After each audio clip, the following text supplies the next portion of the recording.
Changing your PayPal account number or username involves important security steps. This guide explains how you can change your username and what you need to do to confirm the changes.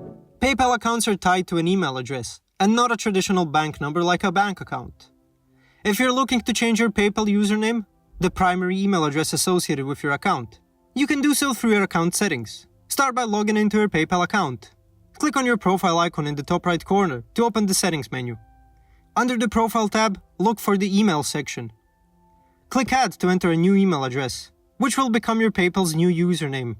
PayPal will send you a confirmation link to your new email address. Click the link to confirm the change. When you change your PayPal username, PayPal often requires verification through your linked phone number. You will receive a verification code via SMS, which you'll need to enter into your account settings to confirm the change. In some cases, PayPal might ask you for additional documents, like a government ID, especially if there's a significant change in account information. Thanks for watching. If this video was helpful, please like and subscribe to our channel for more tips and tutorials. See you next time.